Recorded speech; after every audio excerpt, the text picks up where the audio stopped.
Welcome to Real Estate Radio Live, an informative and engaging podcast discussing everything you need to know about the world of real estate. Your host, Joe Cucchiara, provides you with insight and guidance on how to buy, sell, finance, and invest in real estate. He also offers real estate tax management strategies, new construction advice, home improvement tips, and much, much more.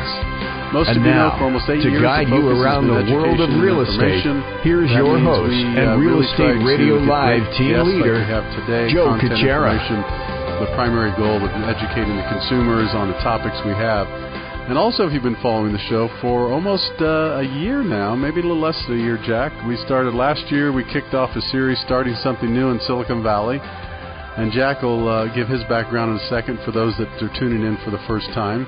The idea was really to take you through the startup stage of what happens when you have an idea, to the domain names, to raising money, to the partners. I could go on and on. So we did a whole series, and it was really fun in 2018. So 2019 kind of as 2.0, if you will, right? Growing your business now. Right. The idea, and I brought in a great guest because I've known Mark Canter for probably over 3 decades now, Mark. Yep. And Mark was lucky enough to connect with me today, and I said, hey, there's an opportunity that fits in to the growing your business part 2.0 of the Starting Something series, which we're now up to, 29 or 30 shows. And because Mark has come up with a brilliant idea that is really going to change the world, and he is at that stage where with the right funding, I think of it as kind of post-seed funding. Mm-hmm. He'll describe and talk about it some more. This growth can really propel because he's got the team, he's got the idea, he's got the domain names, he's got the Delaware Corporation, he's got the stock option plan, he's got the people, he's got the partners, although he'll talk about other partners that he's after. Mm-hmm.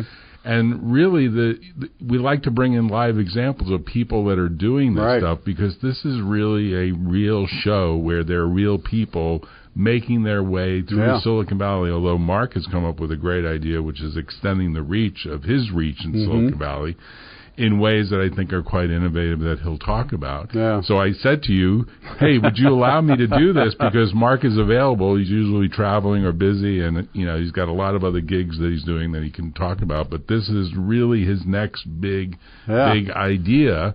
And he's a famous guy. I mean, literally, he created the whole area, in my opinion, others might dispute it, of computer animation. Animation did not exist on computers. Personal computers was text, was numbers, spreadsheets, graphics, but there wasn't yet a real tool for animation. He created, and I saw it for the first time, VideoWorks, which eventually became a very substantial product that was acquired by what then became a public company, and then Adobe. Very good. That's right. Yeah. That's great. That's right. So let's do this. Let's get started. For those that are just tuning in or listening to the podcast for the first time, I'm going to have Jack again kind of cover what his law firm does, and then really set the foundation, the stage as you just mentioned. Mark is a real live example of what we've been talking about for the last year and a half. So, Jack, maybe give an overview of your firm, and then we could talk a little bit about how that relationship developed with Mark and what he's up to now. Sure. So my name is Jack Russo. I'm the managing partner at Computer Law Group. We're in Palo Alto. We also have a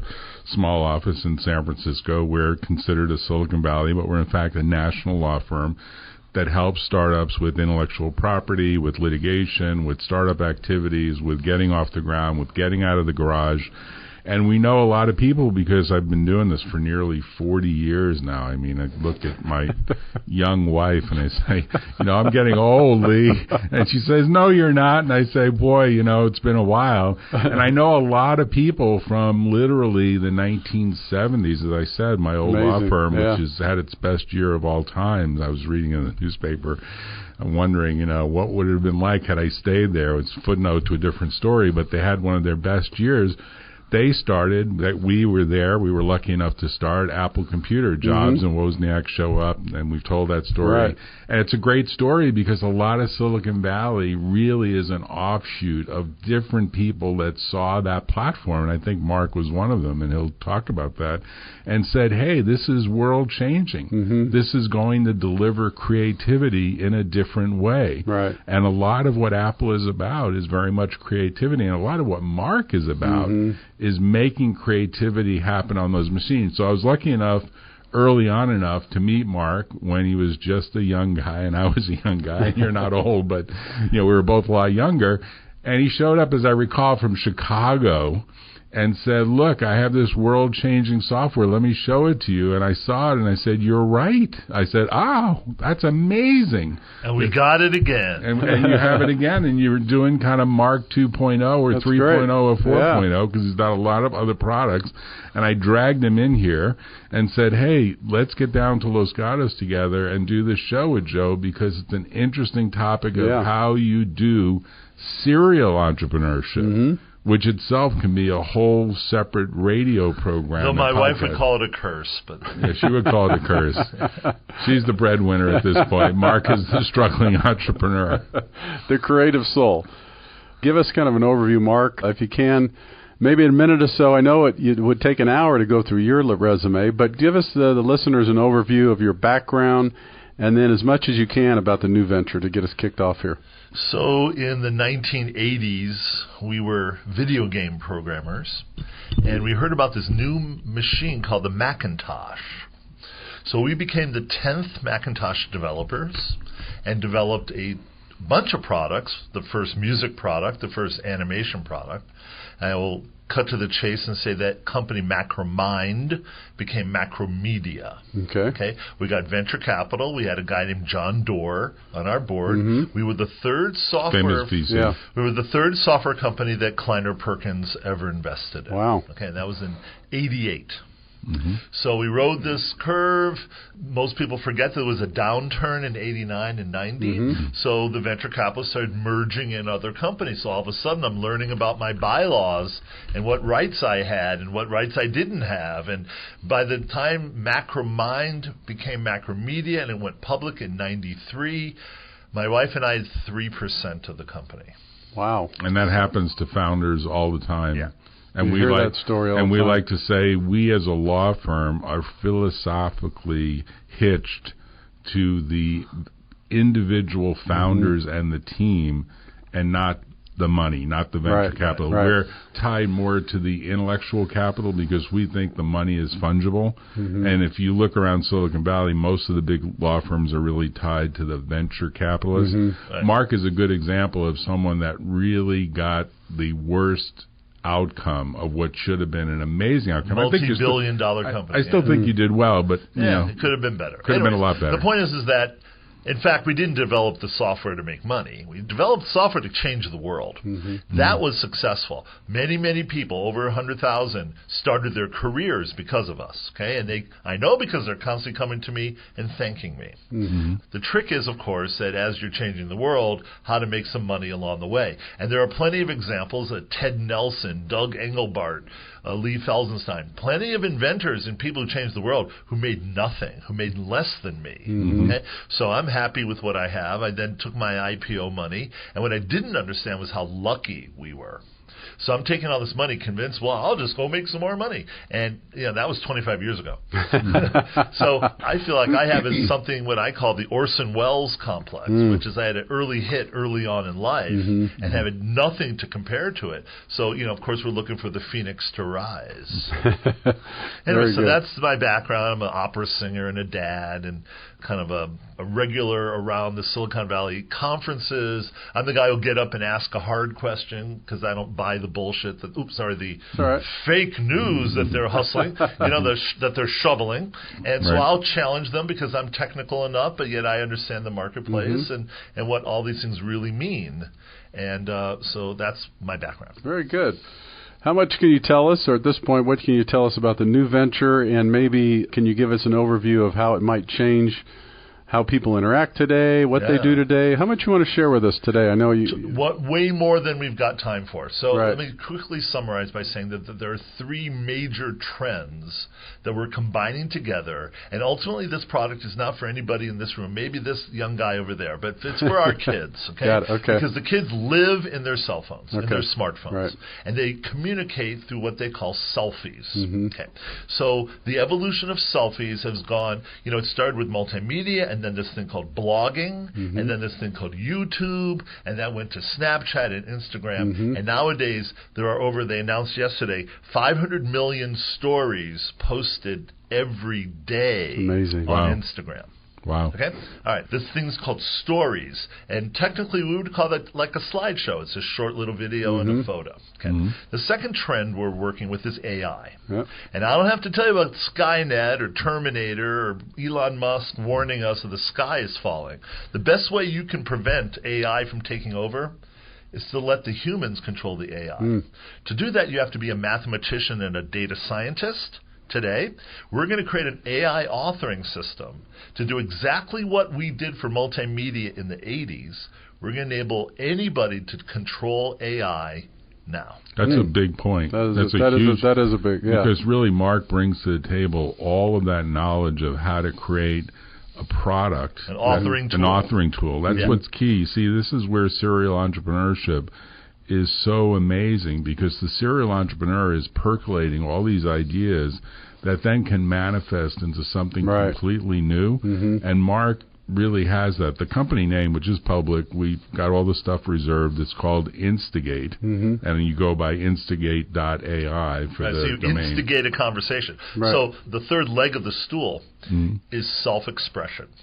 Now, right now, of the 500 million stories, 10%, 20% are I'm telling a story, right? So what we're creating are storytelling beings, not bots, because bots are evil. Right? We're creating something positive and uplifting that is the next generation blog. And a couple of problems we're solving. Investors like to say, oh, you guys, you're coming with a solution to no problem. The problem that we're solving are comments. Because right now, if I post a photo or video, I go to YouTube or somewhere, Facebook, and I leave a comment. And that's the only way that I, as the viewer, get to interact. Okay. Now imagine if this being that you created, you shared it, but when you shared it with somebody, they could then interact in a chat window, a little messaging app, and they could ask questions of your art form. So you created something, you told a story, and your viewer can ask you a question. And then what you're doing is you're training your being to respond. And those responses are the language that you and your posse have. You're talking about that cute guy at school. You're talking about that teacher you hate. You're quoting from Beyonce. You're talking about the movie you're going to see. You're so excited. This is the way young people communicate. And they're using their smartphones and Instagram to do that. Okay? So will you be able to do this function, use this function regardless of it, YouTube or Instagram, or is it? Well, we will be our own platform. Okay, you will. But what you'll be able to do is go over to Instagram, grab your favorite story that already exists, add intelligence to it. This is where you're training it. This is where you become Geppetto, and you're training Pinocchio. So this is the same fantasy that people have had forever about training your own, like Tamagotchi or a robot or Frankenstein. This has been in the lore for years, right? Storytelling beings, right? Well, now we'll enable you to do this with an app. And, of course, on one side, you're bringing in stuff from Instagram, and the other side, you're outputting it to Twitch, right? So you're right in the middle, and you're creating all this great stuff, you're sharing it, and the whole thing creates this little viral effect. Very good. The part I wonder about is if you try to extend those thoughts into the next 10, 20, 30, 50 years, is this the beginning of the interactive way to be able to interview Karl Marx? Karl, what do you think about what Trump is doing? Or Freud. What would you say? I always wanted to ask Cleopatra this question. I want to ask Bob Marley. Bob, you knew you had cancer in your toe. Why didn't you just amputate your toe? Because then you'd still be alive. It was his 75th birthday next week. Well, he didn't want to dismember his body, so he let the cancer grow and died. Wow. That's Bob Well, Marley. some people say that about Steve Jobs. They say he knew he had big problems with pancreatic cancer, but wouldn't take the medication, wouldn't go on the meds, wouldn't do any of the chemo. And you got to wonder whether if you had these beings, which are really based on all the expression that has been collected from them, so your bot or your being really is potentially a composite of everything that you've ever expressed in many, many stories. So I'd like to pretend like that was real. Yeah. Part of what we're doing is completely exposing the emperor's new clothing. All this talk about AI in the future, this is all speculation. We in Silicon Valley have seen this before, and it will continue. This is how the press make their money. They put on conferences, they sell consulting fees. What we like to do is strip it all away and say, look, this is what you've got. You've got nothing. The more you put in, the more you get back. So what you want to do is create this viral effect, and it's like an adventure game where you work your way up through levels, and each level exposes you more features to do more capabilities, which then drives you to come back to do more.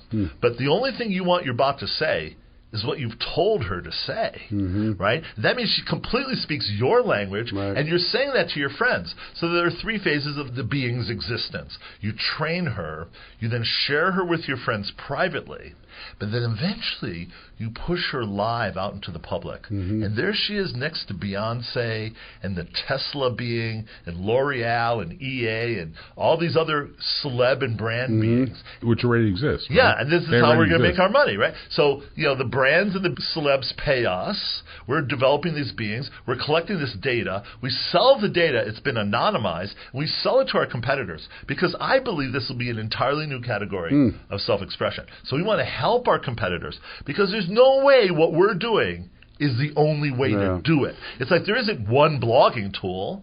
There isn't one way to do video. And so there'll be many different ways to do it. We just get to be the first. Yeah. What is the, you may have mentioned the younger generation. So who's going to take hold of this and really run with it? Is the younger generation? Do you have kids? I do. 22 and 25. Okay, they're too old. They're already over the hill.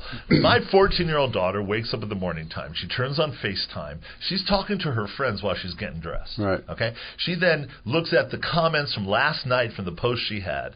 By the time she gets to school, she's already made 5 posts. Okay. During the day, she's posting. After school, she's posting. She's constantly thinking, jump over to Snapchat, see what's going on over there. I mean, these are the people who live in this stuff, the digital natives. But don't you expect that to continue as she gets into her 20s, or you don't see that? That's interesting. Unclear. I mean, by the way, the perfect nirvana for me is that these people learn how to use our tool. And then by continuing to invest in these beings, we give them monetization tools similar to Shopify or Etsy or Pinterest, and then they can make money from making these beings. All of a sudden, all new job categories are created. And that way, through her 20s and 30s, she can make her living creating these beings. Interesting. So when you visit with Mark, and as I did, it's actually a couple of years ago, and he said, this is the beginning of something that I think can be manifested. Obviously, I got to do all the right things. I got to grow the team. I got to do this. I got to do that. I got to create a prototype. I got to get people inspired. So tell us, Mark, what you did to get kind of the starting something started, because you're now at a different phase. But tell us what you did, because you did some really interesting stuff. 3 years. 3 years, okay, right. All right. So let's see. First thing I did was I came up with a design for synthetic personality. I did it in a clean room, all by myself. I then heard about a new book coming out called Cognitive Architectures for Synthetic Personalities in Video Games. So I bought the book. It was a $180 book. It was like 600 pages or something. Yes, right? and there on Chapter 7 was the exact design I had come up with on my own. So this is my process of learning AI. I contacted the editor of the book, who's an academic tome, and he says, Mark, don't you remember me? I partied with you in 1999 at your house on Potrero Hill. There's a reason I didn't remember it. Okay, so I totally believe, I'm a believer in kismet. I'm a believer in fate. There's a reason why we're sitting in this room right now. Right. All right, so he became my partner. Make a long story short, we invented this product. His name is 𝗔𝗕𝗢𝗨𝗧. He teaches AI and VR at Simon Fraser University in Vancouver. He's got a steady supply of graduate AI students. This turns out to be one of the most important assets of our company is the fact that we can actually find AI programmers. These are all been hired by Google and Facebook, and they're very hard to find. Which is a problem in the Valley, because the Valley is crowding out the young startups. Startups cannot do this. That needs AI, because the AI talent is saying, well, I can go to Facebook for like $250,000 a year. And $250,000 is the signing bonus. Right, exactly. These are $1 million a year. And they have a war chest of money. And they have a war chest of money. Yeah, plenty of money. So we've got to zag while others zig. We've got to be really smart. We have to invent things that are new. So I've got another potential partner I'm recruiting right now. I will not mention her name, but she brings to the business all this credibility and reputation, and she's a mom. And why does she want to join us? Because her son is the same thing, a target customer, exactly the right kind of potential customer. So, by the way, the other key aspect here is to create a virtual company, not to get labored down by an office or even having to drive to work. You focus in on the work itself. You focus in on the code and the product experience. I go by the tenets of Jeff Bezos. The customer is number one. Okay? Invent and patience. All right? Because it takes time. One of the things that I have, because I'm older, is I have the perspective of time. And I can see all the mistakes and all the money flowing and coming in and out. And what I know is that it comes down to the quality of the product. And we've been suffering a catch-22. Until I have this completely new form of expression, this whole new experience, how can I possibly expect investors? So Jack and I have been going back, well, how do we do this? How do we do this? Well, I got blessed with an old programmer I had worked with 12 years ago. And he calls me and says, Mark, I'm willing to build your prototype. Boom. So now I got the partner in Vancouver, the coder in India, and we're working on our prototype. Very good. Right, what do you use to keep the virtual team together? Do you use Slack or some of these other we would tools? use Slack if we would be beyond 5 people. Okay. In the early days, it's really Google Docs. Okay. I create all the documents in there, both spreadsheets and word processing, and we're talking to each other every day. We use Facebook Messenger, though we certainly could use others, WhatsApp, right?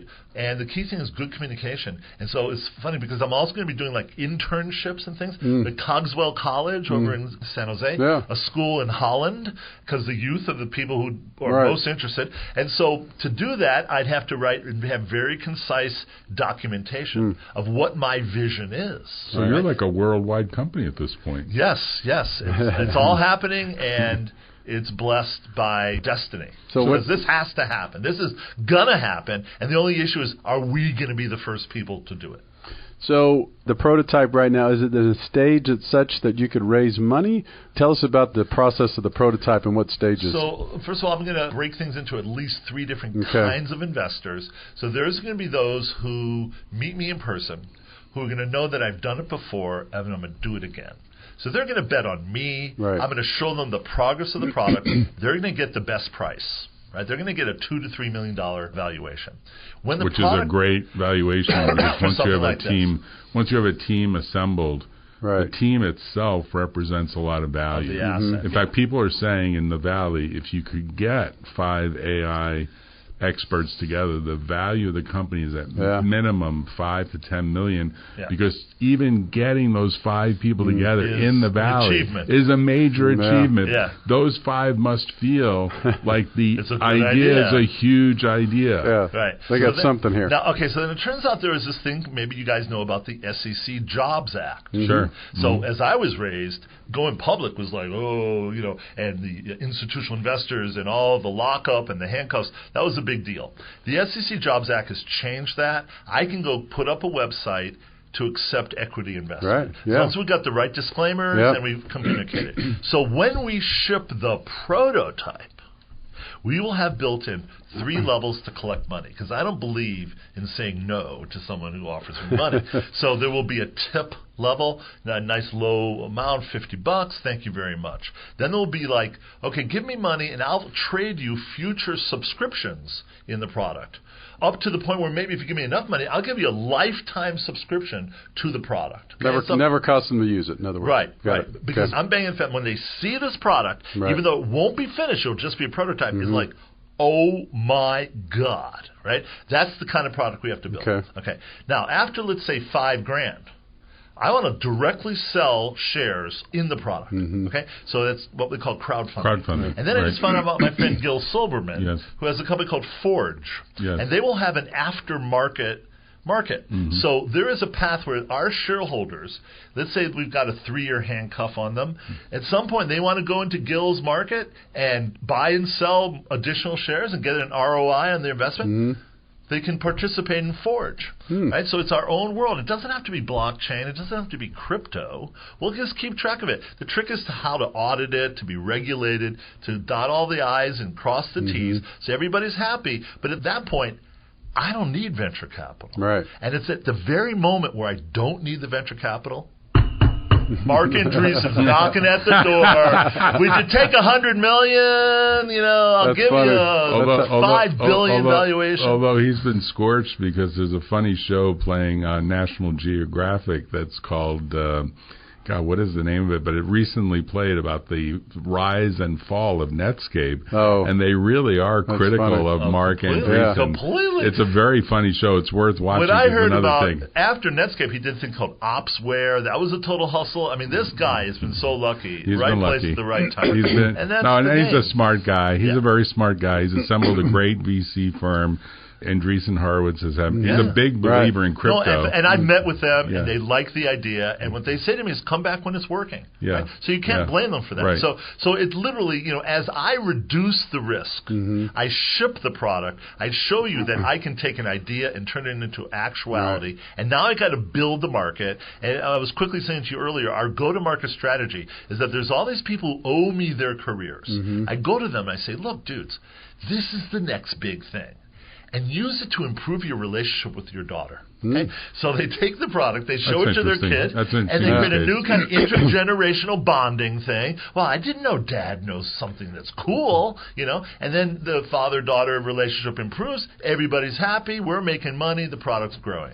That's interesting. In some ways, as I listen to you, we've talked about this before, Jack, this evolution of communication, if you will, right? And we talked about how no one wants to read anymore, right? And you had mentioned, it was kind of interesting, you said, my daughters now will listen to the podcast. I'd rather listen to the podcast than read something that you wrote or that you did. All the great work that you've done, doesn't matter. They'd rather listen to you, right? Yeah. You see that more and more, and I don't think it's going to change. I think fundamentally, Steve Jobs said, people don't read anymore. And everyone thought that was an overstatement, but there was some truth to it. And another thing Jobs said was connecting the dots. If you go search for his Stanford commencement 2005, it's a brilliant commencement speech on connecting the dots. And so part of what a good creativity tool is, and what I learned from Macromind, was that we didn't know what people were going to do with our product, right? We thought it was for developing video games. Well, it turns out that marketing presentations, scientific visualizations, product simulations, education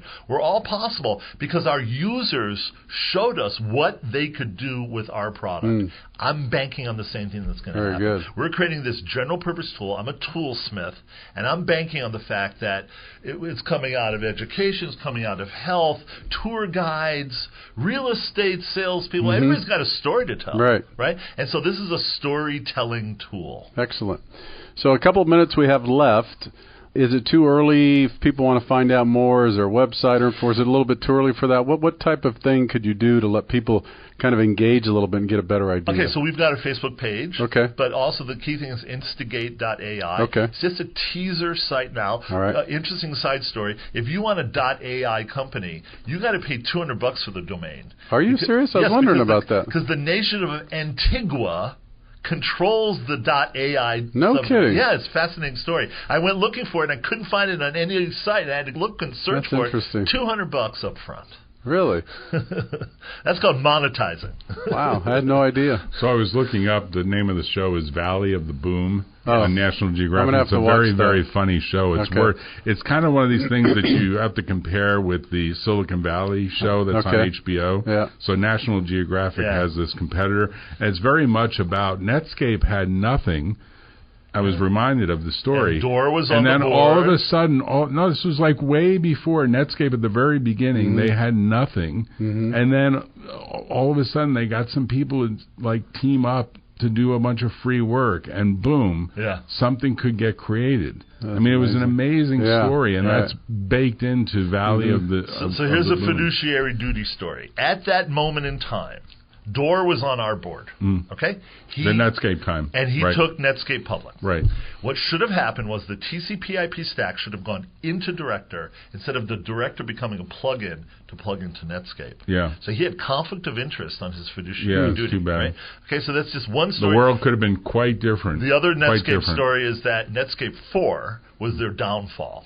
They were steadily going 1, 2, 3, and they waited 2.5 years before they did 4. That's when they turned around and sued Microsoft. Right? Yeah. Well, it turns out that inside of Netscape 4 were in fact 4 browsers. Because based upon which version of the web that you opened up, an old Yahoo or this or that, it would have different browsers in it. It was a complete hack. Yes. And it completely killed the company.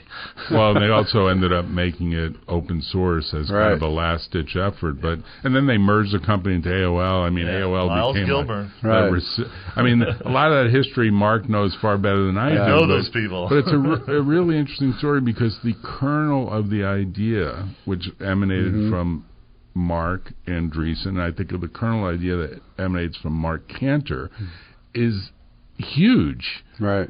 We are trying to build a way for creativity to get expressed. You could say Mark Andreessen was doing the same thing. Right. He was saying, I'm going to give you a way to express creativity and show it on the Internet. People didn't even know what the Internet was. They didn't have a foggiest idea of it. And Mark is saying, this is the future of creativity, at least for the segment. I tend to think it'll be broader than just the teenage segment. I agree. Oh, no, absolutely. I agree. There are storytellers everywhere, but as we know, our culture is based upon what's hip with the youth. Everything new starts from the youth. And since we're bringing up Andreessen, let's point out that he got his foundation with us, but when he came out with Netscape 4, he abandoned us for enterprise. He went for business, which is what his VCs told him where the money was, and he abandoned us, at which point the whole thing started to make sure to send him a copy of this podcast. Oh, yeah. We should. Oh, that'd be good. You could, but as you know, but wait, you don't understand. They like what we're doing. The guy's name is Frank Chen. He's one of the partners there. I'm totally going back to him. I'm going to suck up to these guys. Okay, I got to be nice to them. So what do you think, Mark? Last question I have before we wrap up here is, where do you think things will be by 2020 if you look at the work you were doing in the 1990s, essentially 30 years ago, late 80s, early 90s? Where do you see things, say, 2020 and into the 2020s? Are we going to have like a roaring 20s replay of the 1920s, but from a technological point of view? Well, okay, so there's a lot of factors going on, right? So one of the problems has been, I guess you could think it as a good challenge, is that the way the startup ecosystem works, it encourages these small little investments that creates these small little companies, because what they showed was that when the small company gets funded, you could always do an acqui-hire. So you sell the company, you're basically buying the employees as indentured servants. That's bad. Now, what we know from our history is that every time there's a downturn, at the bottom of the downturn is actually when the innovation starts. Because people are forced to do it. To actually have a good idea. So let's hope that there will be this bubble burst, that this whole model, because you'll notice that the venture money is now becoming larger and larger tranches, partially because of SoftBank. And so all that's there, and they're abandoning the small-sized investments, and because AI is so expensive, so all those investments have been going up there. That leaves the bottom here for very few people who can play the game that I'm playing. I'm banking on the fact that they all go away, that all this chatter and all these small little companies go away. That makes it easier for me to get attention, to actually have real innovation. There's something like 400 unicorns, not public companies, billion-dollar value or greater companies in the U.S. today. Right now, That's unheard of. Usually some of them would peel off to become public companies. So now we're seeing IPOs where apparently Uber is going to target $120 billion on day one, and people expect it to double. But they say that they got burned, right? So Snap came out at 30, and it's now worth 8. Let me do a comparative metric. Ford Motor Company, with all the factories, with all the distribution, with all the patents, with all the people, with the brand, it's only valued in the market at $50 billion. here's this company that's a service. It doesn't own any cars. It doesn't really have any inventory. It doesn't have any distribution. It has workers who are probably more employees than independent contractors. But it's an information system, and the information system is being valued at what might be 2 to 3 to 5 times Ford Motor Company. But dude, as we've seen from the market, if they're willing to buy the stock, someone will pay for it. That's all that matters in Wall Street. So what got me turned off to IPOs was when Macromedia, its valuation kept going up or down. That had nothing to do with us, had nothing to do with our company, nothing to do with our bottom line. But I'm going, one day it's 12, next day it's 60. I mean, my God. So that's not how it should work. So I believe in a meritocracy-based thing. What's the quality of the product? What does it deliver? How many people are we enabling to have jobs? I mean, good old-fashioned fundamentals. What I want to do before we duck out, too, is something you talked a little bit earlier, but if you could just take a minute or so, because I think it's really valuable for someone with your background and knowledge in AI. Here we are, AI, you're right, it's great. It sells newspapers and websites and all this. And every single, and I study this stuff every day from real estate and financing, fintech, all that, right? So I see all this money going into fintech first. And because I know real estate and because I know how the mortgage works, I look at what they're doing, and they've just got $75-100+ million, and they're not doing anything different at this point. So I guess my question, how much of it is hype or just trying to get on board now, hoping that someday it's really going to make a major difference in industries? Does that make sense? Certainly. And you're talking about fintech and the automation of banking, right? So I'm old enough to remember going into a bank in Japan where everything was on a card. And they'd walk over and get a card. Okay? So they were ahead of us. I'm helping a startup right now that's in the restaurant technology business. The market's completely fractured. It's a mess. But almost every other industry, right? So transportation, finance, it's coming in health, are all been completely transformed because of digital technology, right? So you're going to start seeing benefits of that. You live in Cleveland right now. You walk into the Cleveland Clinic. What this system called Epic does is unbelievable. They are the 800-pound gorilla in health systems. So with each of these industries, Ally Bank, Capital One, have enabled completely virtual banks. They don't need retailing, right? So that's the stuff that trickles down.